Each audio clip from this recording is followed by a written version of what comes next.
بسم اللہ الرحمن الرحیم۔ ویڈیو دیکھنے والے معزز ناظرین کو میرا السلام علیکم۔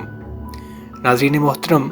سیاستدانوں نے ماضی سے کوئی سبق سیکھا ہے یا نہیں سیکھا؟ عدلیہ نے البتہ منگل کے روز الیکشن کمیشن کے ایک غیر آئینی غیر قانونی فیصلے کو کالعدم قرار دے کر یہ ثابت کیا ہے کہ اس نے ماضی سے سبق سیکھا ہے۔ جسٹس منیر، جسٹس انوار الحق اور جسٹس ارشاد حسن خان کی طرح حکمران اشرافیہ کا دباؤ قبول کیا نہ خوف اور نہ ہی مصلحت اور نظریہ ضرورت کا شکار ہوئی۔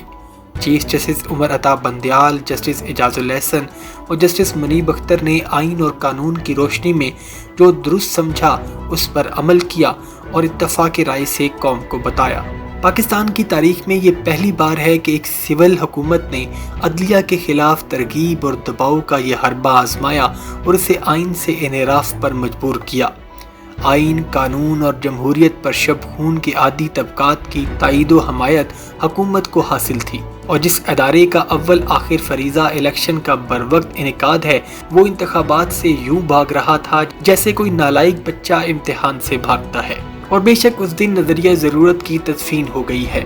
بچپن سے سیاستدانوں، دانشوروں اور قانون دانوں سے یہ سنتے سنتے کان پک گئے کہ دوسری جنگ عظیم کے ہنگام جب برطانوی وزیر اعظم سر ونسٹن چرچل سے پوچھا گیا کہ جنگ کا نتیجہ کیا نکلے گا، تو انہوں نے اخبار نویس سے الٹا سوال کیا، کیا ہماری عدالتیں انصاف کر رہی ہیں؟ جواب ہاں میں ملا تو کہا پھر ہمیں کسی چیز سے ڈرنے کی ضرورت نہیں۔ گویا عدالتیں آئین و قانون کے مطابق عدل و انصاف پر مبنی فیصلے دے رہی ہوں تو ریاست جنگ جیسی مہلک مصیبت سے بھی بآسانی چھٹکارا پا لیتی ہے،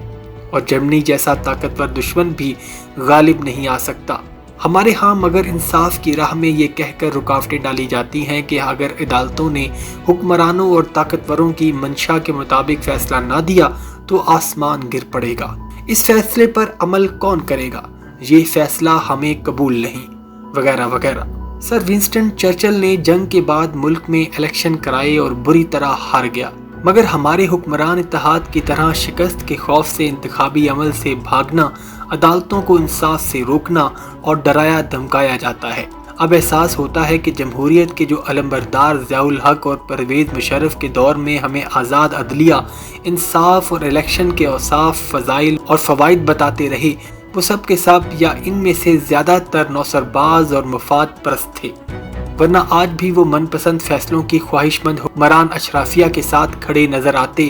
نہ نظریہ ضرورت کے حق میں دلائل دے رہے ہوتے۔ 1997 میں مسلم لیگ نون حکمران تھی اور ایک آزاد منچ چیف جسٹس کے خلاف نبض آزما، جس کے سر پر عدالتی فعالیت کے ذریعے انتظامیہ اور دیگر اداروں کو آئین و قانون کے تابع رکھنے کی دھن سوار تھی۔ سجاد علی شاہ کے برادر ججز نے اصولی موقف کو خیرباد کہہ کر وصولی موقف اپنایا اور آئین و قانون کے بجائے اسٹیٹس کو کا ساتھ دیا، اور ملک میں حق طاقت نہیں، طاقت حق ہے کہ نظریہ ضرورت کو پروان چڑھایا، جس کا نتیجہ 12 اکتوبر کے بعد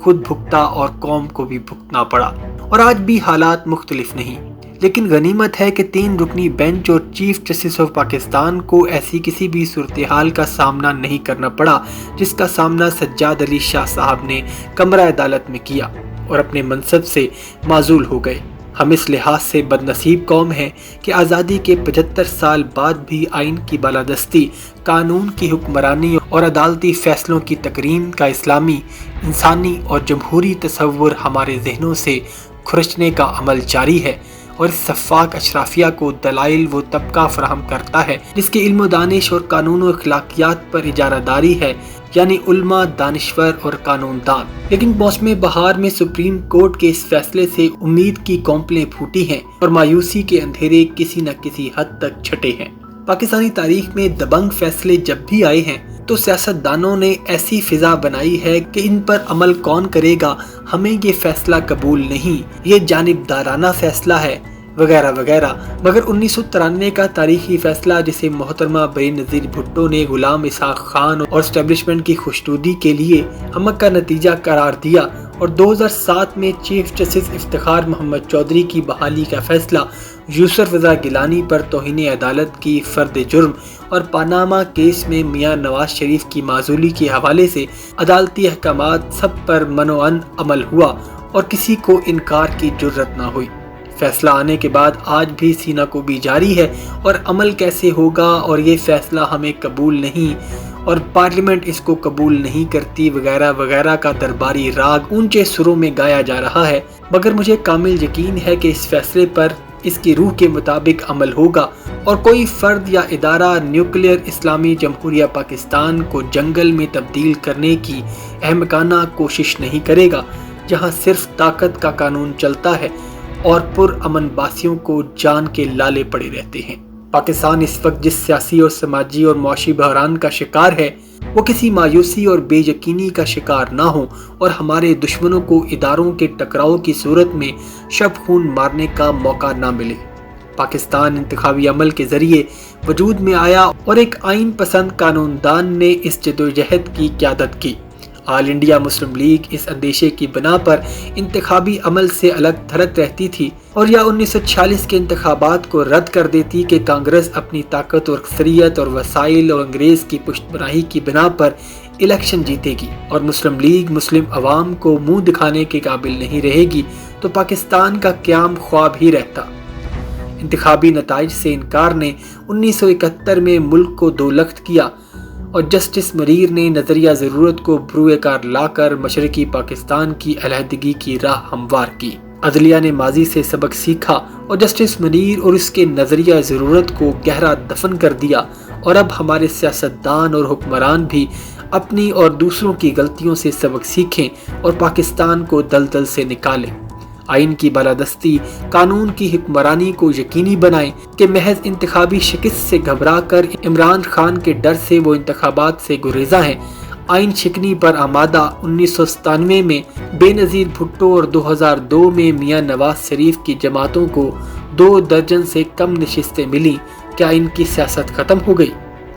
دونوں کو پھر اقتدار ملا۔ کسی حقیقی اور جمہوریت پسند حکمران کے لیے ایک الیکشن میں ہار جیت کیا معنی رکھتی ہے؟ ہاں، البتہ نیت کے کھوٹ اور سیاست سے دائمی فراغت کے خوف کا کوئی علاج نہیں۔ اور وفاقی کابینہ نے سپریم کورٹ کا فیصلہ اقلیتی قرار دے کر مسترد کر دیا ہے اور اس طرح سے ملک پاکستان کو بنانا ریپبلک بنانے کا بیڑا موجودہ حکمران اتحاد PDM نے اٹھا لیا ہے اور وزیر اعظم شہباز شریف کو اقتدار سے چمٹے رہنے کا شوق ان کو چین نہیں لینے دے رہا۔ ابھی تک کے لیے اتنا ہی، ملتے ہیں اگلی ایک نئی اپڈیٹڈ ویڈیو میں۔ اپنا بہت سا خیال رکھیے گا اور چینل کو سبسکرائب کرنا مت بھولیے گا۔ اللہ حافظ۔